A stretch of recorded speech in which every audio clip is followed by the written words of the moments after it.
Saludos amigas, saludos amigos, este es su programa Rompiendo el Hielo, un programa ciudadano dedicado, por esta vez y en esta época electoral, a conversar con los candidatos a concejales y sobre todo a los candidatos a alcaldes.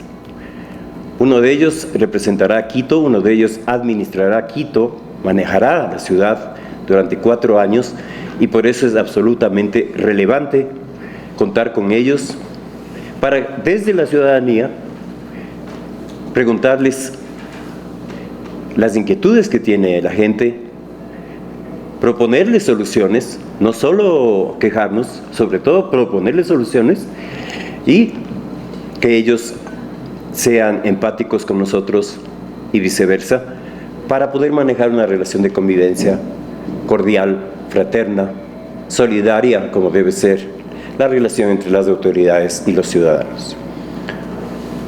Hoy estamos representados más de 500.000 ciudadanos de la zonal Eugenio Espejo.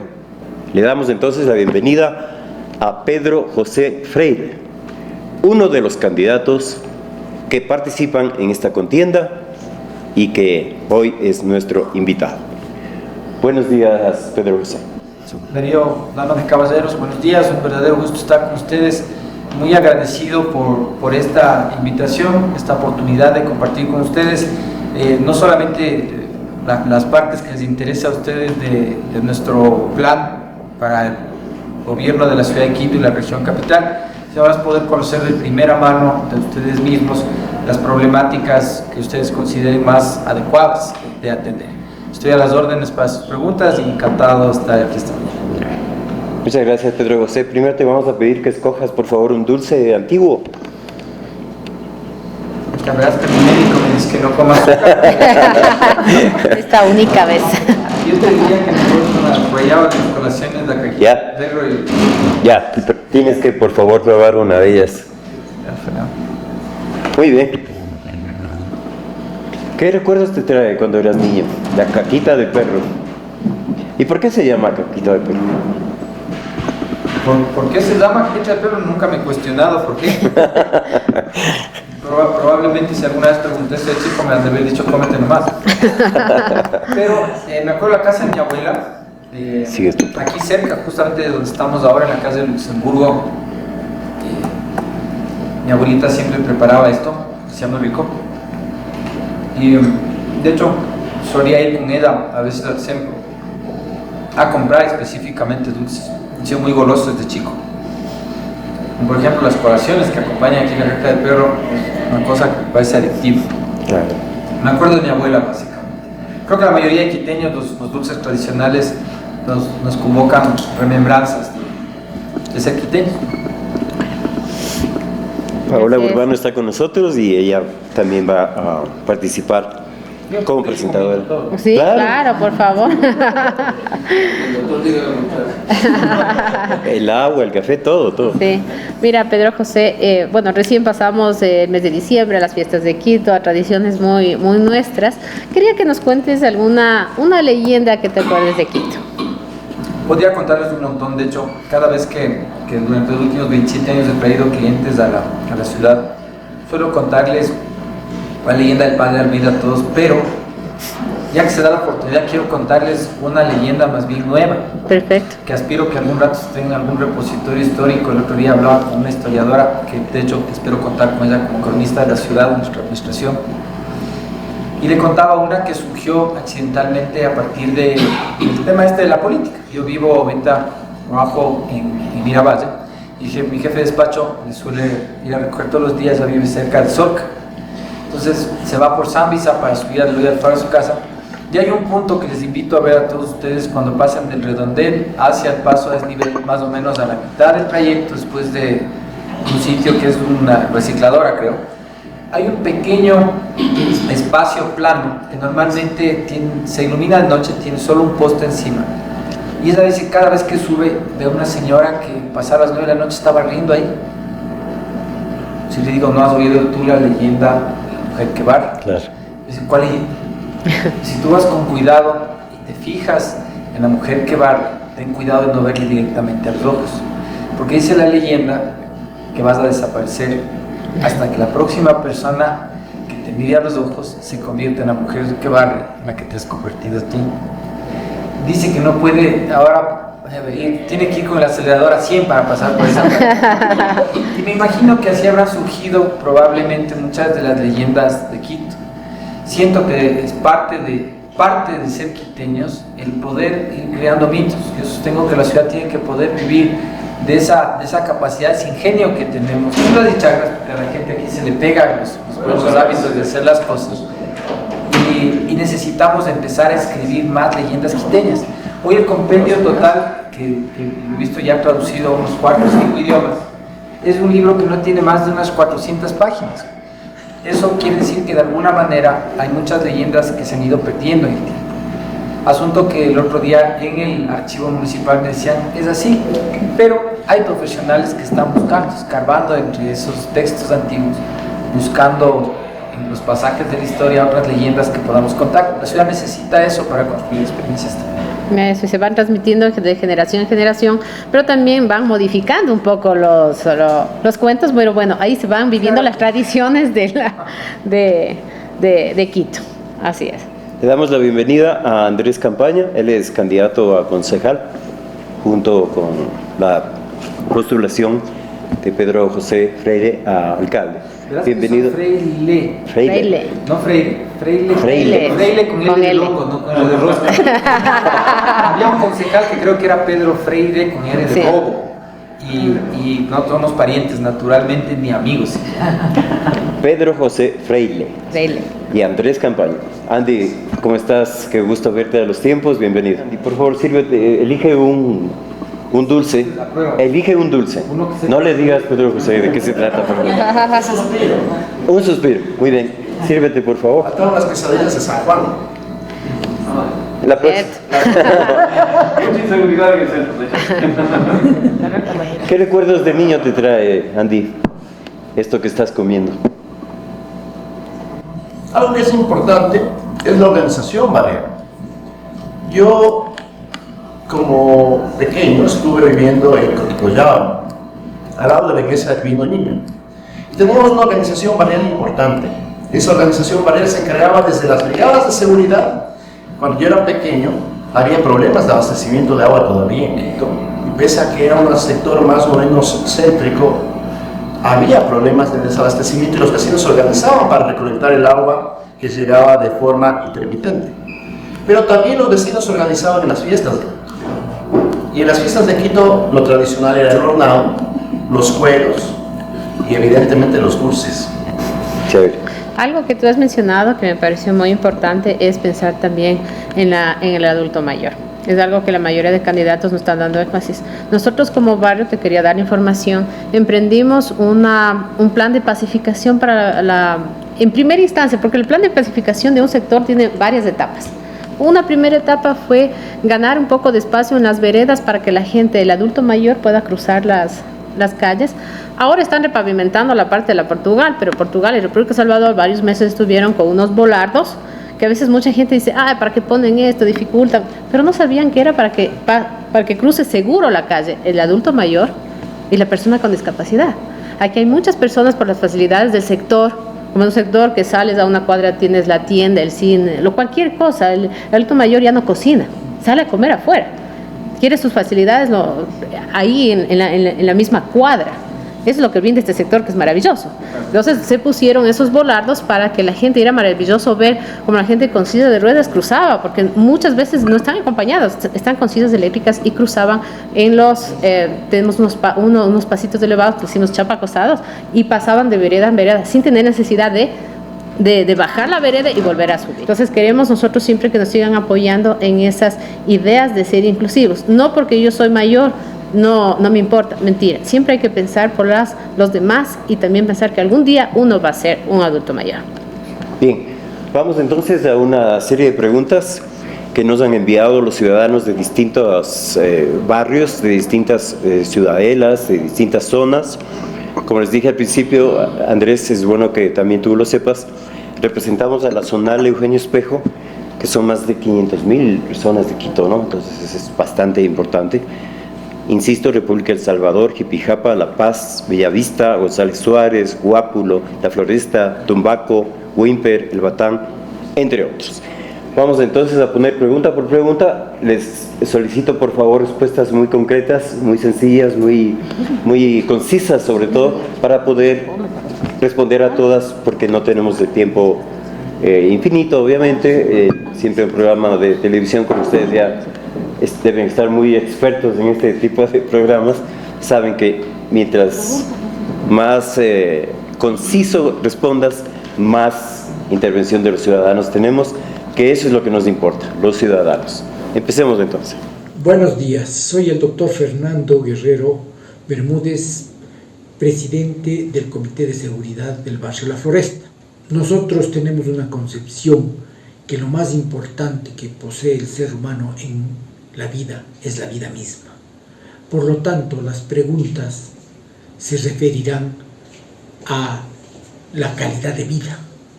En primer lugar, la pregunta sería, ¿qué haría usted para disminuir la inseguridad y violencia en Quito? Fernando, muchas gracias y mucho gusto. Cuando tenemos medidas en el ámbito institucional y en el ámbito inmediato de la acción administrativa del municipio, hay una variable de análisis que yo invito, de hecho aprovecho que los candidatos verán esto para que la tomen en cuenta. Hay cifras que indican que hay más de 100.000 personas, algunos dicen 190.000 personas en condición de calle en la ciudad.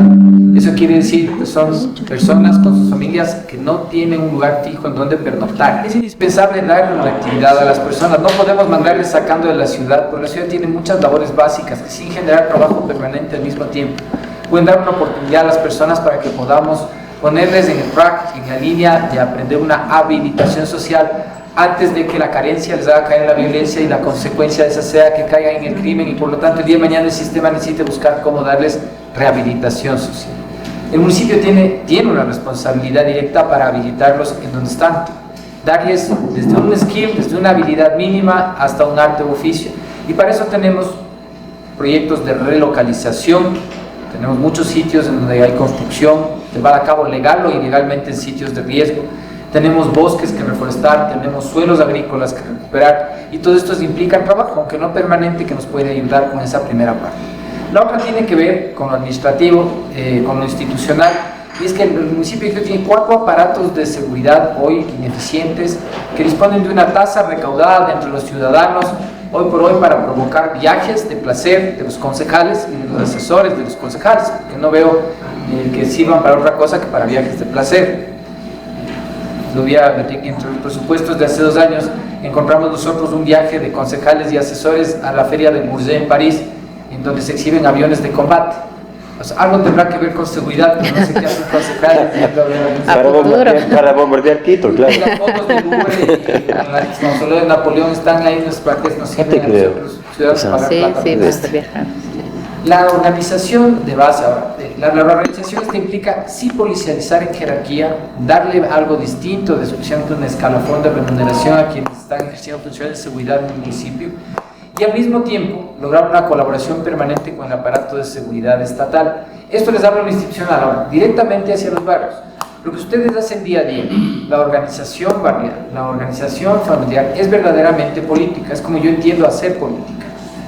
Yo vengo de una experiencia de varios años de voluntariado en educación y en salud, y estoy convencido de que así es como funciona, pero el municipio tiene recursos que no tienen los comités, que no tiene la organización barrial, para poder articular verdaderamente un aparato de seguridad concurrente al aparato formal de seguridad del municipio. Entonces lo que vamos a hacer es dedicarle espacio y tiempo para que los comités puedan participar en las decisiones, para que las alarmas o las cámaras no sean unos aparatos anecdóticos que tenemos. Y la otra es que puedan funcionar en colaboración con la organización barrial directamente. Hay estas cámaras que en algunos lados hay políticos que durante la campaña van dejando conectadas a unas aplicaciones de teléfonos celulares. Y ya me contaron por ahí que alguien le ha puesto en la aplicación de uno que resultó choro. Entonces la cámara le dieron para que los ladrones sepan cuando los vecinos no están. Entonces hay que tener mucho cuidado de cómo funciona. Sí hay que dotarle la institucionalidad, y por eso el liderazgo en la calle, el liderazgo social, es esencial para construir cohesión social en parques, en espacios comunes como las casas barriales, como las casas Somos, en cada espacio en donde el municipio puede interactuar y empoderar a la gente. Es en grandes rasgos lo que pensamos que se tiene que hacer, para lo cual sí hay plata disponible con esa tasa de seguridad. Y para muchos más detalles tenemos un conversatorio solamente sobre las medidas técnicas adecuadas. Gracias, Pedro José. La siguiente pregunta, por favor, que nos responda el candidato a concejal Andrés Campaña. Buenos días, mi nombre es Doralisa Naranjo, presidenta del Comité de Seguridad del barrio El Batán, Estadio Olímpico Atahualpa. Mi pregunta para los candidatos a la alcaldía y su grupo de concejales es: ¿qué piensan hacer en relación al Estadio Olímpico Atahualpa? ¿Por qué? Porque la edificación, que hace años era una edificación importante para la ciudad, hoy es un problema para nuestro sector. Ya no se juegan partidos importantes como los de la selección, se juegan partidos de segunda. Es una edificación que está deteriorada, que no tiene iluminación, que no tiene además un correcto mantenimiento. Esto ha implicado que alrededor del estadio se produzcan actos vandálicos, se produzcan actos delictivos, entre esos venta de droga, atracos, robos a personas, robos a los locales que están alrededor. Entonces, nuestra preocupación es que hoy se ha convertido en un lugar para hacer conciertos, en donde se nos impide circular a los habitantes del sector y entrar libremente a nuestros domicilios, poder estacionarnos con tranquilidad. Nos bloquean los garajes, en algunas casas les pintan grafitis, muchos han sido víctimas de robo y delincuencia. Entonces, dadas todas estas circunstancias, todos estos problemas que ocasiona el estadio, nuestra preocupación y nuestra propuesta es que el estadio salga de aquí, de este sector. En lugar de eso, debería ser un lugar, un parque, un museo, algún proyecto importante que sirva para la ciudad, para Quito y para este sector. No nos interesa que sea un sector en donde vengan a construir grandes edificios y un grupo se beneficie de la plusvalía de este sector. Nos interesa que ese espacio sea para la ciudad, sea un lugar cultural o deportivo, pero no podemos seguir viviendo de esta manera. No podemos estar inseguros, no podemos ser continuamente agredidos. Por lo tanto, mi pregunta es: ¿qué piensan hacer el próximo alcalde y su grupo de concejales en relación al Estadio Olímpico Atahualpa? Hay un proyecto que también es muy hermoso dentro del plan de trabajo de la Alianza Oyo, que se ha trabajado con Pedro, con el equipo de concejales y se a la prefectura, que es recuperar el Quito monumental. Importante mencionarles, nosotros tuvimos un alcalde hace más de medio siglo, que era Carlos Andrade Marín. Carlos Andrade Marín es el impulsor de una serie de proyectos de lo que en su momento fue el Quito moderno. Entre esos, el Estadio Olímpico Atahualpa, el Palacio Legislativo, el Banco Central. Entonces, fíjense ustedes cómo hace medio siglo pensaron en un Quito moderno y de futuro. Hoy, con el proyecto de Quito Monumental, queremos volver a recuperar ese espíritu. Y ese espíritu pasa precisamente por rehabilitar espacios que sean espacios realmente importantes, como el Estadio Olímpico, como también el espacio del Colegio Benalcázar, que también está acá. Esos son espacios que deben ser para la ciudad. Y evidentemente lo que el municipio tiene que hacer es garantizar la convivencia pacífica entre los vecinos. Nosotros también, al mismo tiempo que creemos que es necesario dotarle este carácter de Quito monumental a nuestra ciudad, también creemos en una ciudad que tenga funcionamiento 24/7, que recupere el dinamismo económico. Por ejemplo, hace meses atrás estuvo Bad Bunny. Bad Bunny evidentemente significó un tema muy caótico para el sector, pero también significó ingresos para la ciudad. Entonces Quito tiene que convertirse en un centro de atracción también turístico. Ahora, ¿cómo podemos compaginar estas dos necesidades? Evidentemente necesitamos regular el uso del suelo. Para eso se necesita un reordenamiento y planificación de la ciudad. Para mí es muy penoso ver, por ejemplo, hay un problema en la Wimper. No sé si aquí existen vecinos de la Wimper. Sí. En la Wimper se han detectado decibeles de sonido que van entre 70 y 80 decibeles. La normativa lo que señala es que debe haber en una zona residencial, como es la Wimper, decibeles entre los 15 y 20 decibeles. De tal forma que, ¿qué está pasando? Muchos vecinos están abandonando la Wimper se va a convertir en eso, en un lugar de entretenimiento, pero los vecinos van a tener que emigrar, como pasó exactamente en la En la Mariscal.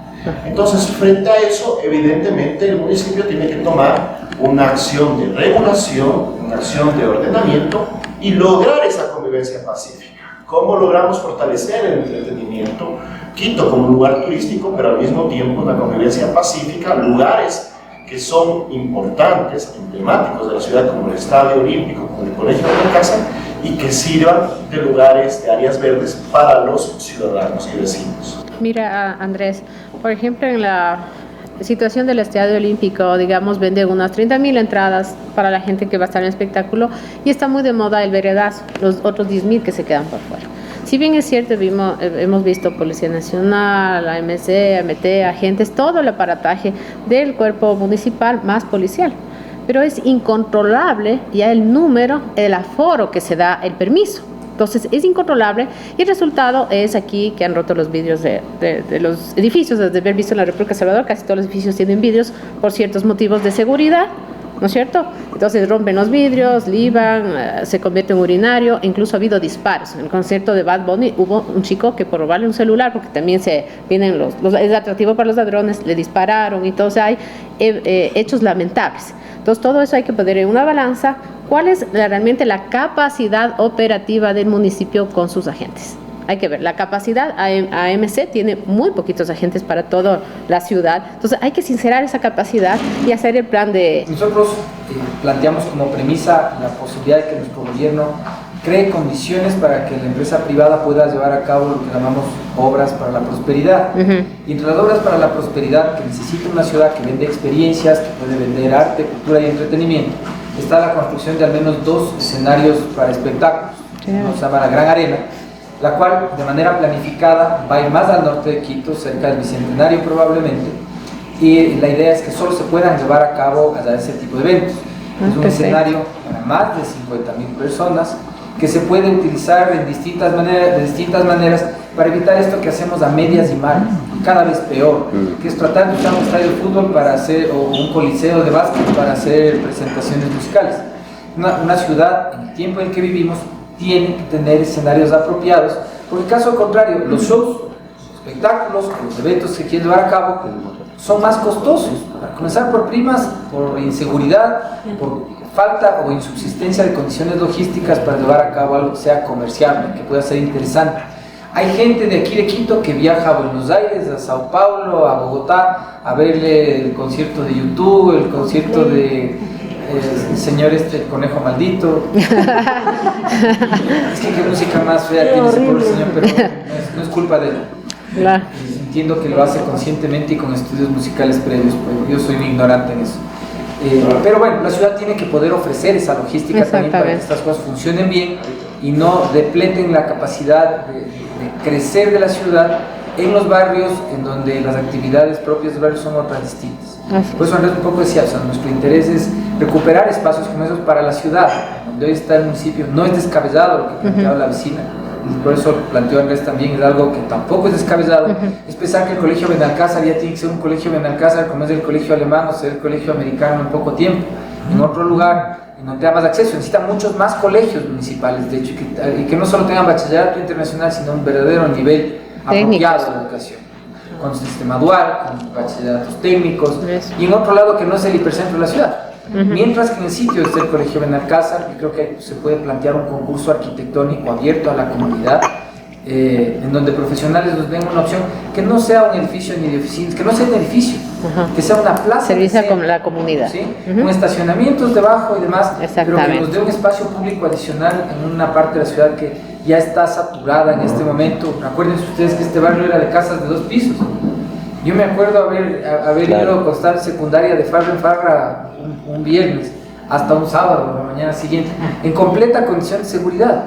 Uno iba de casa en casa y era paz absoluta. Claro, ahora tenemos edificios de tantos pisos y hay que adaptarse. Y el proceso de adaptación hay que asegurarse de que no falten esos espacios para la comunidad. Muy buenos días, tardes o noches. Somos los residentes del barrio La Paz. Desde hace un par de años no tenemos paz ni tranquilidad en nuestro querido barrio. Y es que los bares y cervecerías se han asentado dentro de nuestra zona residencial con el pretexto de que son restaurantes. Aunque es evidente que la gran parte de estos locales son cervecerías o cadenas de cervecerías, la administración municipal poco o nada han hecho para hacer cumplir la normativa existente. La convivencia pacífica con estos locales es muy complicada, debido a que no cumplen con las normas de insonorización, no cumplen con lo que es parqueaderos propios, ni siquiera con la parte de construcciones y arquitectónica. Incluso estaban construyendo un nuevo edificio sin ningún permiso. No nos oponemos a las actividades económicas en nuestro barrio, sí nos oponemos a las actividades económicas que no son permitidas en las zonas residenciales. Y es que si en realidad fueran restaurantes, no estaría prohibido el ingreso a menores de edad. Por eso, señores candidatos, queremos saber qué van a hacer para que La Paz vuelva al barrio La Paz. Suscribo el sentimiento de los vecinos a través de quien se manifiesta en el video. Creo que a muchos nos está pasando eso, y es que la falta de autoridad ejercida desde la alcaldía directamente, y además la falta de concejales que fiscalicen. La fiscalización no es solo de contratos, no es una fiscalización de obras exclusivamente, es una fiscalización del funcionamiento del sistema de gobierno de la ciudad. Los concejales no salen a las calles, a menos que sea como cualquiera de nosotros, en el caso de ellos, para llegar al municipio con un séquito de asesores para que les alabe. Necesitamos imponer el orden. Construir obras es indispensable, pero se necesita imponer orden. Y para eso yo creo que hay que ser duro con las circunstancias, suave con las personas en lo que sea necesario, pero el cumplimiento de las normas que permitan la convivencia es algo que tiene que suceder sin negociación política. Yo veo que una de las razones por las cuales el sistema falla en cualquier control de cumplimiento de las ordenanzas o en general de esas resoluciones que llaman también ordenanzas ahora en el Código Municipal, es porque el alcalde básicamente entrega las administraciones que deberían ser sus brazos ejecutores en manos de sus oponentes políticos. Entonces, me perdonan ustedes la expresión quiteña, pero el alcalde o los alcaldes lo que han hecho es que para que no les jodan, mejor les entregan las administraciones a sus propios enemigos. Y la consecuencia es que, claro, si las cosas salen mal, a los administradores tampoco les importa y empiezan a trabajar por coimas para esos patrones concejales que son los que les pusieron en su puesto. Nosotros como equipo estamos preparados para llegar a imponer la ley. Para nosotros, hacer que se respete el orden en la ciudad es una clave básica para poder lograr que cobre sentido el hecho de hacer una ciudad de derechos, de cuidados, que sea verdaderamente no solo accesible en la infraestructura, sino verdaderamente en el trato a las personas. Entonces, estamos dispuestos a jugarnos el número de caer el chancho a los amigos que tienen los locales, pero hacer que se cumplan las normas para la buena convivencia de los ciudadanos. Claro, y la falta de normativa que se ha dado aquí en la parte técnica, obviamente habrá que completarla. Es que todo lo que haya vacíos, yo veo que hay muchos vacíos desde la seguridad física, la seguridad industrial dentro de los locales. Veo que hay normas que son anacrónicas en lo que es desde la reestructuración de escaleras de salida, instalación de tanques de gas. Yo no soy experto en estas cosas. Un socio que se hizo restaurantero, un restaurante se fue llevando uno de mis socios más queridos desde hace algunos años. Y por él un poco tengo noción del tema. Nuestras normas comparadas, por ejemplo, a ciudades que venden gastronomía de manera más fuerte como Lima, que es una ciudad muy desregulada en otras cosas, porque es patas de arriba en otras cosas, en cómo es el cuidado de todas las instalaciones alrededor de la logística de un restaurante, está 100 años adelante de nosotros. Bogotá 50 años adelante de nosotros. Y aquí las normas antiguas que tenemos incumplimos porque además todo funciona con aceite. Siguiente pregunta, por favor, para el candidato a concejal Andrés Campaña. A los postulantes para la alcaldía de Quito. Sin duda alguna, el Metro de Quito es un sistema de transporte moderno que ayudará a movilizar a más de 300.000 usuarios. Sin embargo, ¿cuál sería su propuesta para mitigar las ventas ambulantes, vehículos mal estacionados y sobre todo la delincuencia, por su alto tránsito en cada una de sus estaciones? Muchas gracias. El Metro de Quito es quizás una de las obras más importantes de la ciudad. El Metro de Quito, pese a su importancia, tampoco es la solución para el grave problema que tenemos de inmovilidad y tráfico. Y evidentemente el Metro de Quito asimismo es un dinamizador de la economía en algunos aspectos, pero también va a tener algunas dificultades.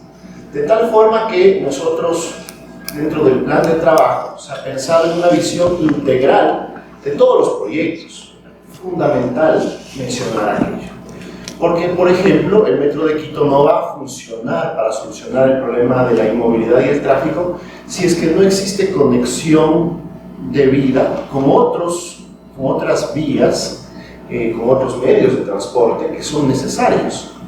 Para eso, por ejemplo, es necesario integrar a los otros sistemas municipales de transporte. Para eso también es necesario pensar en un sistema de transporte público ecológico. Una de las grandes propuestas que está en el plan de trabajo de la Alianza OYO es la descarbonización de la ciudad.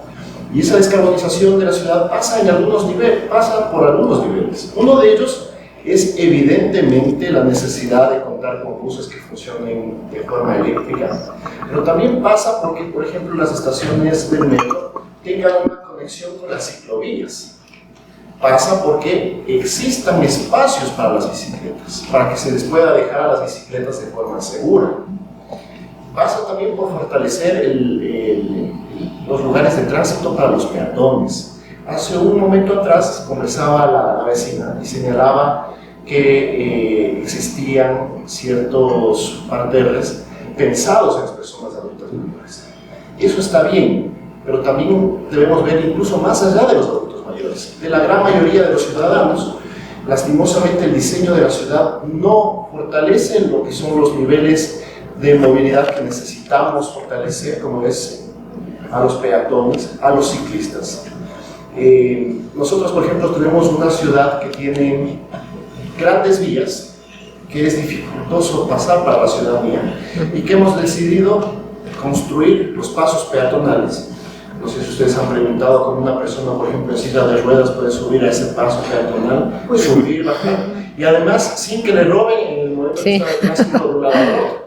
Eso da cuenta de una ciudad que fue pensada de forma caótica, que fue pensada en soluciones rápidas, es decir, tenemos un problema de movilidad más caros. Por el contrario, el plan de trabajo de nosotros está pensado de forma integral y además con este concepto tan importante que es la planificación de una ciudad moderna, descarbonizada y que prioriza seguridad, que priorice al peatón, que priorice al ciclista. Y evidentemente ya en los temas de seguridad, Pedro José ha expuesto cuáles son algunos de los lineamientos que vamos a trabajar. Algo que tal vez no lo mencionó Pedro José, pero es que no puede ser posible que Quito esté atravesando la mayor crisis de inseguridad de su historia y no contemos con un plan de seguridad desde el municipio desde el año 2003, de tal forma que las actuales autoridades y quienes han gobernado y gobernado el municipio años, incluso décadas, y muchos de ellos están de candidatos, tienen que responder por esas grandes omisiones que nosotros la tenemos identificado y vamos a trabajar desde el primer día, o ya se ha trabajado incluso antes y se lo ha planificado para poder ejecutar desde el primer trabajo. Yo, si me permiten, quisiera añadir un poco el tema de movilidad que de hecho Andrés nos ha puesto en la perspectiva de lo que es indispensable, ¿sabes? Que el ser humano esté en el centro del plan. ¿Qué hacer con el metro directamente? Y un poco como abogado experto en infraestructura, conocedor específicamente ahorita ya del caso del tema del metro, les tengo que contar que el metro no está operando. El metro está actualmente contratado para operación en una fase preoperativa o modo selfie, como digo yo, que entre otras sirve para que uno pueda entrar al metro y tomarse las fotos y contar que ha estado ahí, y permite que de alguna manera empiece a rodar. Eso es importante, es mejor recibir una infraestructura aceitada y rodando que una estacionada pudriéndose. Pero en ese sentido para nosotros es mejor de alguna manera empiece a rodar. Ahora, el que empiece a rodar no soluciona cómo es que vamos a pagar la cuenta, porque el metro ocasiona un fenómeno financiero interesante en el municipio de Quito, y es que para mayo del 2023 la capacidad de endeudamiento neta del municipio de Quito es de 0 centavos de dólar. El municipio no puede pedir prestado en una tienda para unas colas, no puede endeudarse nada. El presidente Lazo, he insistido yo en el tema, ofreció el 6 de diciembre del año anterior que la mitad de la deuda iba a coger. Ahora dice que era la mitad de lo que originalmente valía, y como originalmente valía como la cuarta parte de esa mitad, resulta que es como la quinta parte de lo que ahora cuesta. Entonces nos están haciendo cuentas así, bolsillitos, decía mi abuelita, eso no está tan bien. Pero fuera de como si nos van a poner o nos van a poner esa plata del gobierno central, necesitamos que funcione. Y el asunto no es, como ustedes les van a escuchar a algunos de nuestros contendores en esta contienda electoral, a la redundancia, que no lo hacen de malo, sino exclusivamente por ignorantes. Nos van a decir que el tema es cómo alimentar el metro de pasajeros. Nos van a decir que es cuestión de poner alimentadores. Nos van a decir que es un tema de rutas y frecuencias que puedan alimentar el metro. No, el metro no es un monstruo al que tenemos que satisfacerle por apetito. El metro es una infraestructura, una de las infraestructuras de movilidad que requiere la ciudad para atender un fenómeno que es la necesidad de las personas de moverse. El 70% de las personas que habitan la ciudad necesitan transporte masivo, necesitan bus. Y los buses solo llegan a un poco más del 15% de extensión del territorio del distrito metropolitano. Entonces lo que necesitamos no son buses para alimentar el metro, son más buses para atender a los ciudadanos, para que exista la lógica de que podemos dejar el carro porque tenemos en qué treparnos para movernos. Y si dentro de las líneas de las que nos movemos, pues usamos el metro también, eso será una feliz coincidencia para los que estén dentro del trazado. Pero no es que tenemos que ver cómo hacemos para ir todos al metro. Eso es no entender de economía ni tener un menor sentido común el interés de entender la infraestructura. No he mencionado a ninguno de mis contendores en particular porque todos merecen respeto, pero no veo que ninguno esté afrontando el problema desde el punto de vista estructural económico para saber por dónde salir. El tema es cómo hacemos para llegar con más buses a más lugares. Hoy, en donde hay rutas históricas, en donde ya llegaban buses antes, no hay nadie que quiera subirse con el bus como en La Colmena en el centro. Por más que les pagarán doble, nadie quiere allá porque es peligroso, porque es difícil, porque además tener transporte adecuado para nomás de esa ruta implicaría una inversión que no tiene sentido cuando se cobra por pasajero. El sistema de compensación es algo que tiene que cambiar, pero no en el ánimo simplemente de que los señores buceros estén más contentos, sino de que podamos empujarles, provocarles, convocarles a migrar de actividad económica, de ser inversionistas en un bus a ser inversionistas en varios buses que además tienen que ser eléctricos para lograr el propósito que bien mencionó Andrés, que es la descarbonización.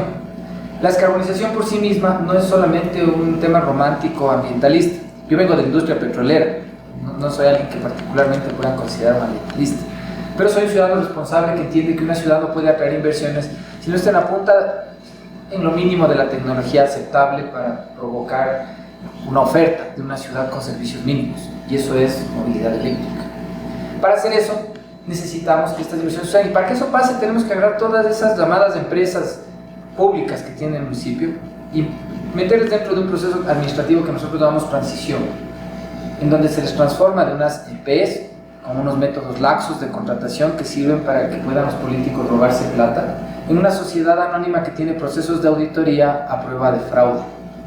Segundo, esta tiene la capacidad de entrar en un esquema de alianza que nos permite invertir la plata de los señores transportistas, pero también la de otros que no solo son operadores como el actual contratado en Metro, sino de inversionistas en infraestructura férrea, que tengan interés en construir lo que falta de la primera línea y líneas adicionales, trenes de superficie, un tren que pueda conectar a la gente de Amaguaña con Quito, porque esos padres que vivían en Azuay, no en Amaguaña. Que tengamos la posibilidad de ofertarle al mundo una ciudad que puede realmente tener un sistema integrado. Para eso, como les digo, el primer paso es no pagar por pasajero, sino por kilómetro. Porque en la puerta del bus a nadie le dicen: señor, usted está muy gordito, pague 3 asientos, el señor está muy flaca, solo medio pasaje. Si queremos un sistema que pueda realmente llegar con subsidio a quien necesita, necesitamos cambiar todo el sistema económico alrededor de esto.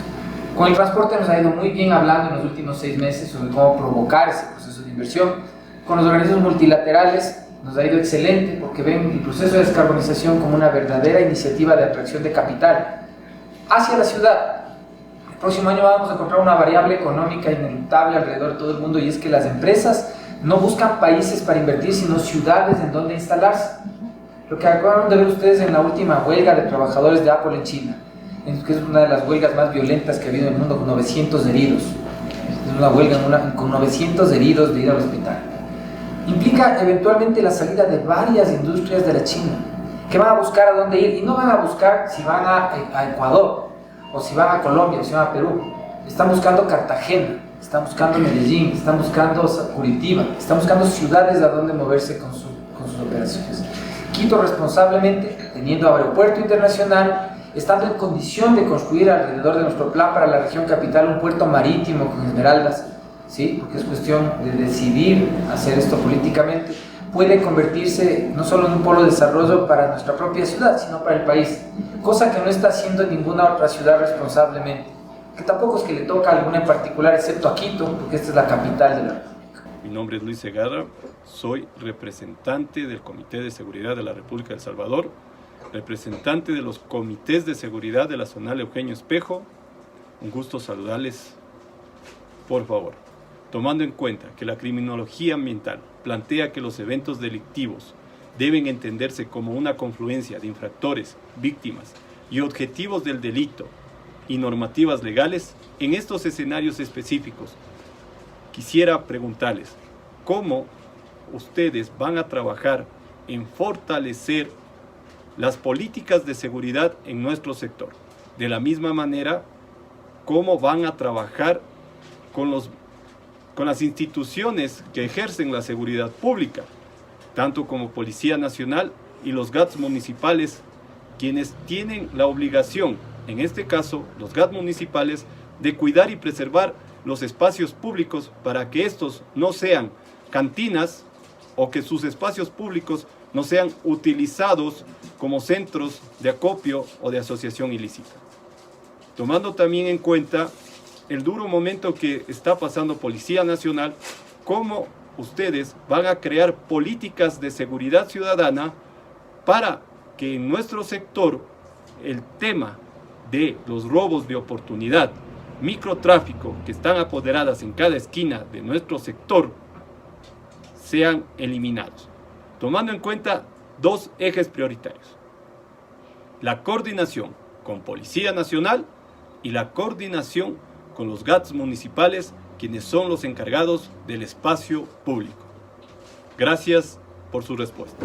Señor candidato, Creo que respuesta más corta, por favor. Más que nada creo que esta respuesta ya la dimos. Sí. O sea, creo que accidentalmente ya topamos la respuesta a esto. Sí. No sé si quiere repetir, si no pasemos a la siguiente. Un poquito, pero una respuesta corta, por favor. Suscribiendo igual lo que dice el vecino, este es un asunto de coordinación y liderazgo político.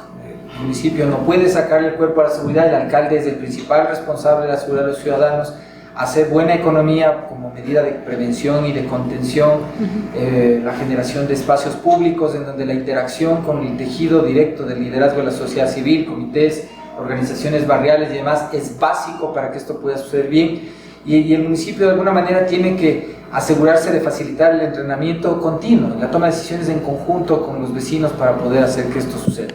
Back to basics, dicen los gringos, porque al final esto es volver a las premisas de seguridad que hicieron franciscana a nuestras ciudadanas. Gracias, José. Siguiente pregunta, por favor. Saludos desde el Laboratorio de Reciclaje. La pregunta es, ¿qué propone para mejorar el tema ambiental en Quito? Y también conocer sobre su opinión en cuanto a la minería en el Distrito Metropolitano. También sabemos que la separación de residuos en la fuente es muy poquita aquí en Quito, y cuál es su propuesta concreta para aumentar esa separación de residuos y obviamente el reciclaje en sí. Necesitamos un Quito en verde y azul. Eso pasa por una visión integral de lo que tiene que ser una ciudad ecológica. No solamente por la necesaria preservación del ambiente en un momento en que uno de los grandes desafíos que tiene la humanidad es el calentamiento global, sino porque además Quito tiene que convertirse en un centro de atracción turístico, que ya lo he mencionado, en base a sus riquezas naturales. Una de las zonas más importantes que tiene Quito es el Chocó Andino. Chocó Andino que además atraviesa 6 de las 33 parroquias rurales que tenemos en el Distrito Metropolitano: Calacalí, Nanegal, Nanegalito, Gualea, Pacto y Nono. Y claro, cuando nosotros hablamos de una visión ambiental, hablamos de una visión integral. Pedro ya mencionó un elemento que es el tema de la descarbonización de la ciudad. Es necesario hacer una apuesta por la economía circular, lo que decían las compañeras: reducir, reutilizar y reciclar los desechos sólidos. Evidentemente no puede ser posible de que una ciudad tan grande como Quito todavía siga más o menos generando al día 2.400 toneladas de basura que van a un relleno sanitario que, dicho sea de paso, ya para el próximo año ya no está en funcionamiento, y que espero que no se les ocurra a nadie de que la mejor solución va a ser construir otro mega relleno sanitario, sino que debemos tratar de reducir la producción de basura de la ciudad. Pero hay también otros elementos que pasan por desapercibidos y son igual de importantes. Por ejemplo, el destino de las aguas residuales. Me da la impresión, y esto hemos conversado con Pedro, las aguas residuales, como se van muchas veces por la tubería, ya no las vemos y no sabemos ni nos preocupamos qué pasan con aquellas. Las aguas residuales de Quito van generalmente a parar en Machanga. De Machanga bajan a Guayabamba, de Guayabamba ya terminan en Esmeraldas, en el Océano Pacífico, produciendo una enorme contaminación. Necesitamos también el reprocesamiento de esas aguas residuales, algo que para mí también es un tema necesario, fortalecer el sistema de bienestar animal en la ciudad. No puede ser posible que tengamos animales abandonados en las calles. Eso no está bien. No está bien ni por los animales ni tampoco por el entorno de la ciudad. Y también, pues, evidentemente hay que hacer otras apuestas igual de importantes en el campo ambiental. Porque ustedes van a encontrar que durante la campaña alguien va a decir: ah, pero vos eras abogado de mineras y de petroleras. Sí, claro. Es verdad. Sí, y por eso, con toda la autoridad, puedo decirles, incluso desde el punto de vista de la perspectiva de lo que la ciudad puede esperar por inversiones, no hay nada relevante que tengamos que esperar de la minería como ciudad de Quito. La posición responsable de cualquier ciudadano de esta ciudad debe ser no a la minería. Claro y fuerte, sin ambajes, sin áreas grises. No la necesitamos. Las concesiones que están legalmente otorgadas deben cumplirse dentro de los parámetros de seguridad industrial y ambiental con los que han sido otorgadas. Sí vamos como ciudad a exigir que las autoridades de control en materia minera no se hagan de la vista gorda cuando hay incumplimientos, porque le hemos dicho al ministro anterior de Energía y Minas, de hecho ya le advertimos, en todo lo que sean infracciones ambientales será el alcalde quien personalmente inicie acciones penales por delitos ambientales, si es necesario, contra los más altos funcionarios del Estado. Vamos a hacer que se respeten los contratos como están suscritos, y como ciudad no queremos más minería adicional en esta ciudad. No a la minería. Gracias. Vamos con la siguiente pregunta. Para nosotros, la avenida de los Chiris es una zona hostil, debido a que se ha convertido en una autopista dentro de la ciudad, donde viven personas con discapacidad, adultos mayores, niños, y que no pueden cruzar ni la calle por una mala planificación urbanística. Los parqueaderos en el parterre central son antitécnicos y han causado accidentes graves de tránsito. Además, el parterre central se ha convertido en un bar al aire libre, en donde la gente viene a beber sin control, afectando la tranquilidad y seguridad de los que vivimos aquí. Basta ver lo que pasó en las fiestas de Quito. Hubo incidentes graves porque la magnitud de gente convocada fue incontrolable, tanto para los agentes metropolitanos de control como para la misma Policía Nacional.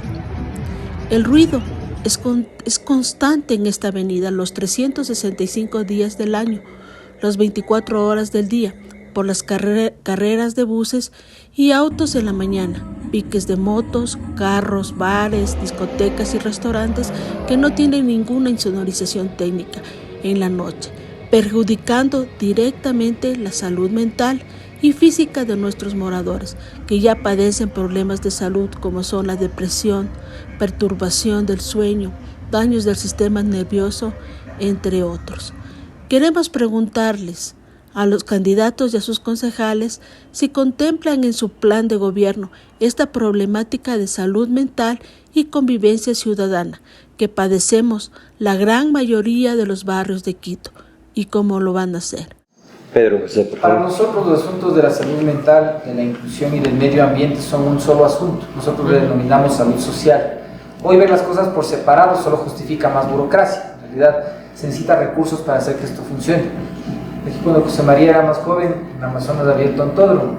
La gente tenía de otra manera espacio a donde salir a darse las vueltas. Hoy en día tenemos unas CIRIS que lo que produce son unos embotellamientos papales. Sí, Lo que estamos viendo ahí es todo el año, ¿no? Es todo el año el reflejo de una ciudad que no tiene un espacio apropiado para una actividad que evidentemente sucede. Esto se puede planificar. Cuando alguien me dice ¿qué vas a hacer con las bullas? Más o menos parecido a esto. Es un fenómeno social que sabemos que va a suceder. Está en nuestra responsabilidad canalizarlo de una manera en donde no sea destructivo. Si ya por alguna razón la ciudad decidió que en este sitio viva tanta gente, no puede el mismo municipio hacerse loco y permitir que el embotellamiento suceda en la puerta de casa de las personas que está permitiendo que vivan ahí. Podemos encontrar espacios para que la gente vaya a hacer su paradero, pero lo haga de una manera en donde tengamos la posibilidad de hacer un control sobre la gente. Suena feo, pero hay que hacer, porque el espacio público no puede ser res nullius, no es un asunto de nadie, es un asunto de todos, es exactamente lo contrario. Y es el municipio responsable de hacer que el uso de ese espacio público suceda con alegría, con el esparcimiento que la gente necesita, con ese feeling quiteño de estar en el tontódromo, pero sin que corramos peligro o ocasionemos daños a la salud de nadie. Claro, por Pero ejemplo, ¿cuál es la propuesta específica sacar para la eso de CIRIS? ahí por crear otro sitio, en espacios donde la gente le puede decir venga, e incluso tiene aquí la pista para que haga los arrancones de carros. Claro. Exactamente. Lejos de donde usted estorbe la convivencia. Como John Travolta. Claro, así hacemos un picódromo. Le puedes hacer incluso un escenario para que la gente le Un picódromo. Un picódromo. Le pones un no sé si se llama así. Bueno, es de lo Pero que nos mejor salió. quizás- Eso, algo que se puede Claro. poner. Puedes organizar, porque tienes una energía de la gente convocada alrededor de una cosa que por lo visto le gusta hacer. Pero el tema es que no lo puede hacer en donde el resto de gente tiene derecho a estar durmiendo en paz. Exactamente, porque hemos tenido todavía la mala experiencia que cuando hemos solicitado a MT específicamente, porque el municipio tiene el tránsito y es una competencia realmente muy delicada para que maneje el municipio, pero ahora tendrán que estudiarlo de una diferente manera, ¿verdad? Es que es un tema de tránsito, de comercio, de seguridad, de control, es de todo. Es un tema de control del espacio. Exactamente, y muchas veces los agentes no hacen ese control de motos sin placas, con dos y nada, y se queda en el limbo la ley, porque obviamente ellos tienen miedo. Y nos han dicho Por eso que no se pueden exponer. Sin miedo.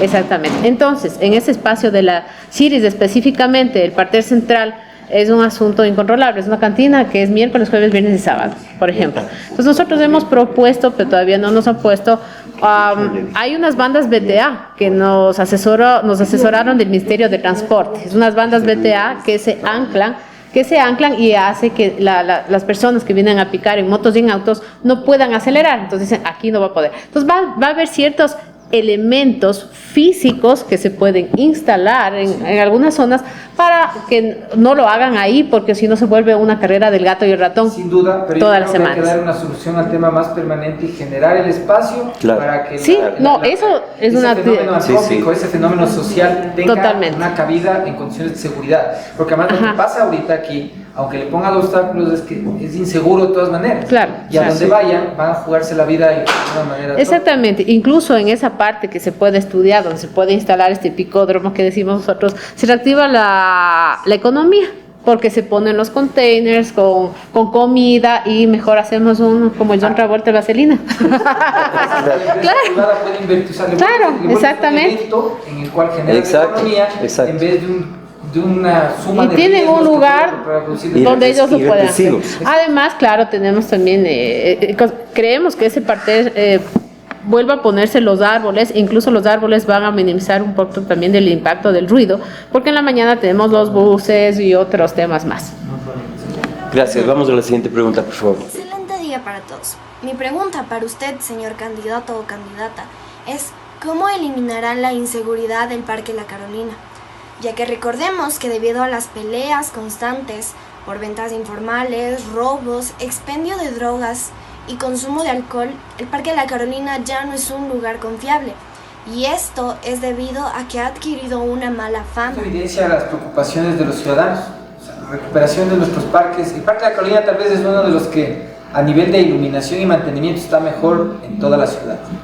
Y a pesar de eso, si le comparamos con parques en ciudades que viven del turismo, es un parque que está a medio hacer. Claro. No es que está a medio hacer. Es un parque en donde las distancias que se caminan entre servicios sanitarios, puestos seguros para auxilio y demás, son insuficientes. parque es pequeño, es relativamente pequeño comparado a parques en otras ciudades, y a pesar de eso le falta infraestructura sanitaria, de seguridad, de iluminación y capacidad de respuesta. ¿Cuántos puntos de atención inmediata de policía o rescatistas tenemos alrededor del parque? Ustedes que son vecinos han contado. Tenemos 2 de cada uno, en una extensión en donde necesitamos 8, para que tengan ustedes una relación técnica de lo que se necesita. Por eso digo, el parque está medio a cero. Entonces, lo primero es acabar de hacer funcionar el parque como es debido. Lo siguiente es asegurarnos de que se mantenga funcionando como es debido. Pero lo primero es terminar de construir la Carolina. Lindo como está, todavía no es un parque acabado. Nosotros, por ejemplo, como ciudadanos organizados del comité, lanzamos una propuesta hacia la alcaldía actual y esperamos que se pueda plasmar el punto de atención inmediata con una motobomba de los bomberos y puestos específicos de MTMC y todo eso. Ya está solicitado. Son 8 puntos en total que se necesita. La estrategia logística es algo que también estoy aprendiendo. Yo ahorita, soy sincero, soy abogado nomás, soy especialista en esto. Pero entiendo que hay algunas estrategias que implican el reemplazo de la lógica de las estaciones por las de los puntos de conexión de atención. Un hidrante puede reemplazar mucho una estación de bomberos.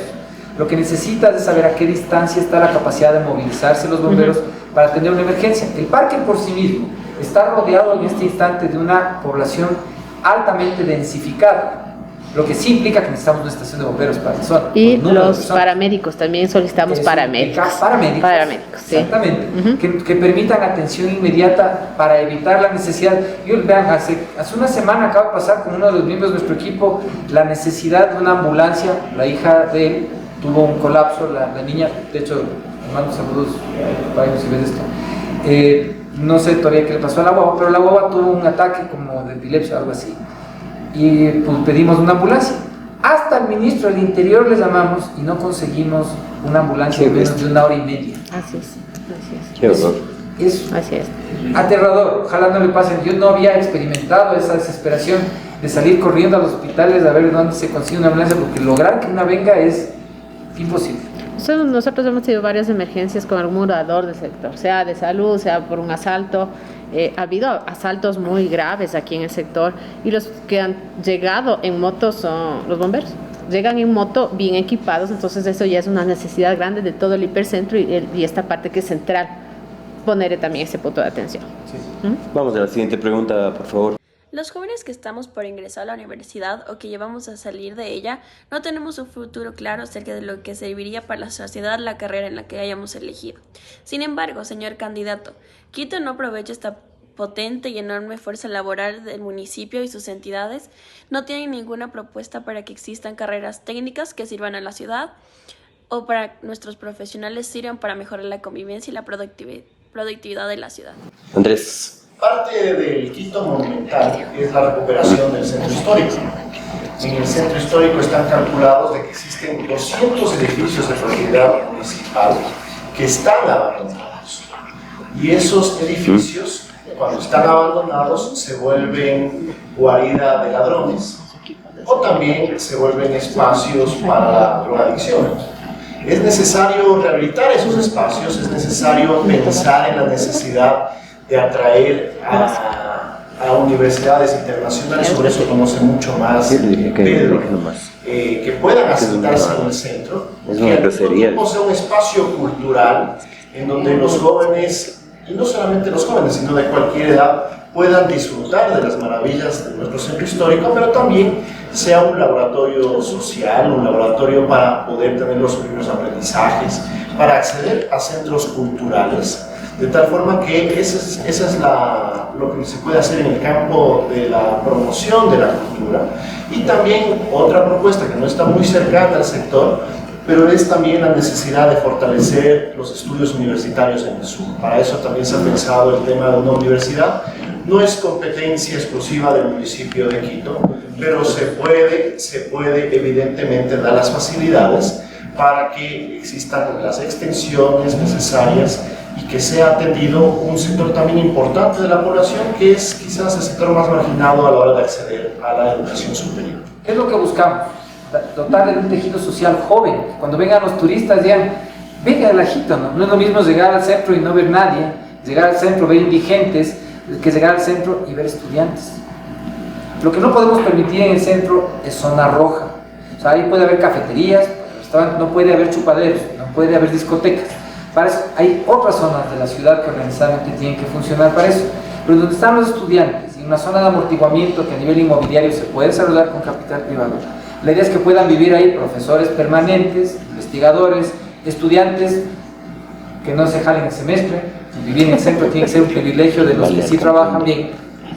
Y nómadas digitales, gente que busca periodos del año en donde vivir, gozando de experiencias culinarias, paisajísticas distintas como las que nosotros podemos ofrecer. Hay ciudades como Heidelberg, como Florencia, que de hecho viven de hacer esto desde hace 50 años. No estamos proponiendo una cosa que nos estamos inventando. Estas son fórmulas económicas que ya han dado de comer a millones de personas. Nosotros aspiramos que los números netos de la actividad del entretenimiento y el turismo, que hoy nos llegan a 10.000 personas, en 6, 8 años puedan llegar a 150.000. Pero para eso hay que tomar la decisión de definir qué queremos hacer con el nuevo centro colonial. Pedro, ¿usted de niño eras travieso o un niño bueno? ¿En serio? A ver, no. Nos va a demostrar Pedro. No importa, haz lo que quieras con eso. O sea, la verdad les voy a contar. Yo tengo algunos defectos. De guagua, como no veía bien, había muchas cosas que yo no podía hacer. Entre esas, por ejemplo, jugar fútbol o hacer estas gracias. Siempre dependía de la habilidad de mi hermano, que era más plazuela para hacer esto. Yo creo que él era bueno para leerles cuentos a las niñas. Cosa que me sigue gustando hacer hasta ahora, aunque ya no a las niñas. La verdad es que hasta a las señoritas. Que envolver, pues, no, señores. Entonces el yoyo. Señoritas, yo no puedo. Entonces el yoyo. Vos dale ahí. En mi tiempo ya no había trono.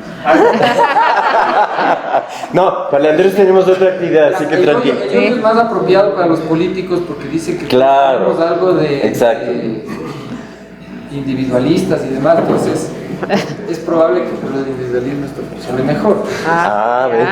Perfecto. Muy bien. Eso es un obsequio para ti. Muchas gracias. Ahora que Mile nos va a hacer por favor, una adivinanza para Andrés. Y a mí no terminamos, no se preocupe. Y la adivinanza es: vas en un avión, delante tienes un caballo y detrás un camión. ¿Dónde estás? Sí. Vas en un avión, adelante tienes un caballo y detrás un camión. Es para Andrés. ¿Dónde estás?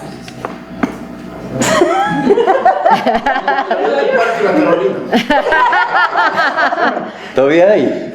Sí hay. Claro, el avión. No. ¿Cómo no vamos a saber eso? Quedas cancelado. Y encima de la falla. No. Tampoco. La respuesta es un carrusel. Claro. Dale. Otra, por favor. Yo pensé que era de Quito. Esta es una pequeña dinámica en la que vas a tener un minuto para completar esto con palabras justamente quiteñas. ¿Okay? Entonces yo te voy a decir, no se dice de tal forma, no quiero que para responder, si no se dice y ustedes completan con la palabra quiteña que debería ser. Ya. Por ejemplo, no se dice feo, se dice... ¿No se dice? No feo. Se dice feo, se dice... ¿Cómo se dice? En mi familia no, en mi familia es al ajito está. Si es al ajito está. Sí. No se dice desnudo, se dice... No se dice plata, se dice... Cusco. No se dice fiesta, se dice... Farra. No se dice está tomado, se dice está... Chuchaqui. Y está más que chuchaqui. Fumado. Está hecho funda. Depende de lo que haya tomado. Claro. Una última. Un quiteño no colecta dinero para el trago. ¿Qué hace? Va a ser. Eso. Muy bien.